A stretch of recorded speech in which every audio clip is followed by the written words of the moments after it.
Hi team, hope you've had a good week. Apologise for last week's problem with the video. We had some technical difficulties, but we're back on track this Friday. Okay, firstly I'd like to say this video is brought to you by GermanEco.com. GermanEco.com, open for business. What's happened this week in the world of climate, sustainability, innovation, that sort of thing? Well, we'll just talk briefly today about the weather situation in Sydney. We made a prediction 2 weeks ago, and we stated that if the rain in Sydney continued for more than 4 straight days or 5 days of heavy rain, Sydney would be cut off and blocked in many places.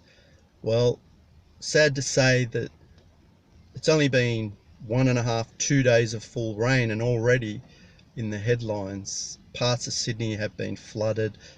Trains have been stopped in various places, and different roads have been blocked and caused accidents and this sort of thing.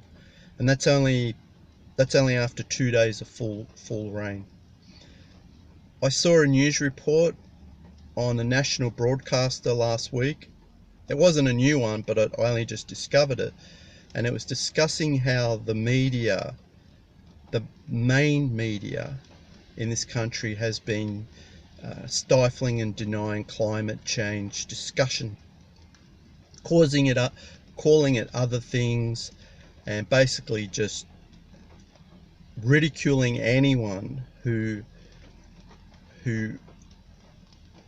talked about climate change as a major concern in the country. I won't talk about it too much, but it's very unfortunate that these sorts of celebrities should have a spotlight and be taken so seriously on this subject. They've influenced the government, they've formed networks with the government, and it's one thing to deny it or to say it doesn't exist, but they've even gone as far as ridicule and make fun of other leading people in the scientific realm or other people in the media that have called for more climate action.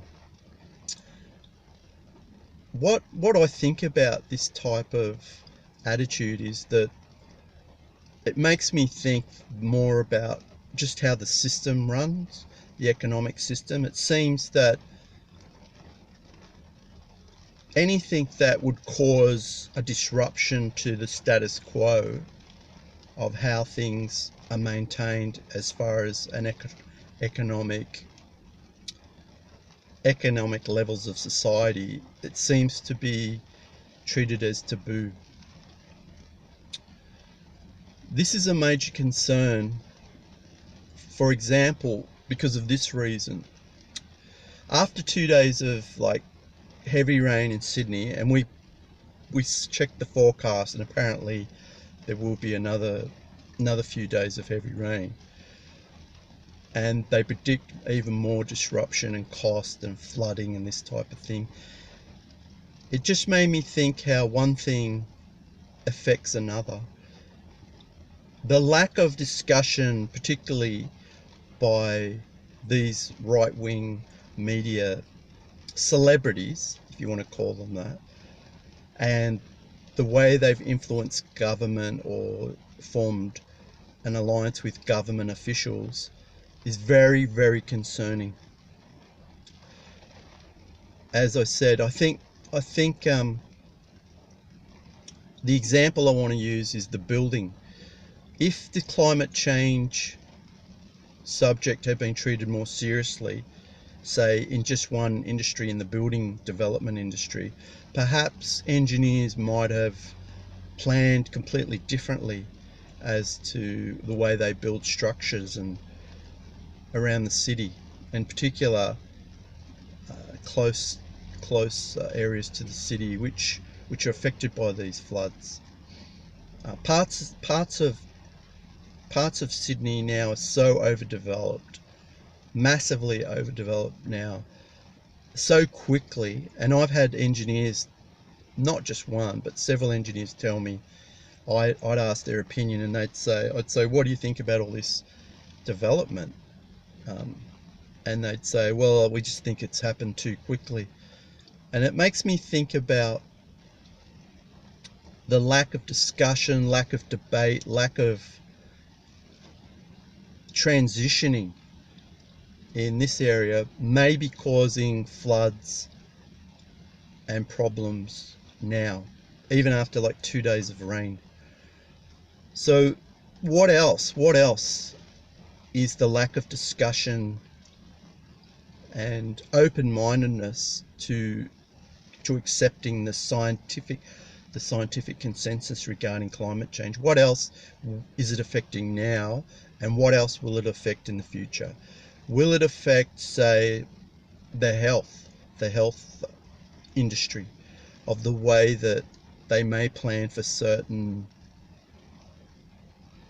more like tropical diseases or airborne diseases and things like that? What about the transport industry, the way we develop and plan transport? What about the education system?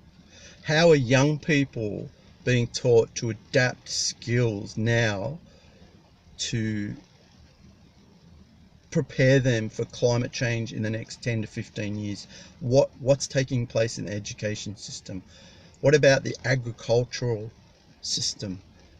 How's that going to affect the food supply chains in the future, in the next 5, 10, 15 years? So it just got me thinking about just the roads, the way they've been blocked after 2 days of rain in Sydney.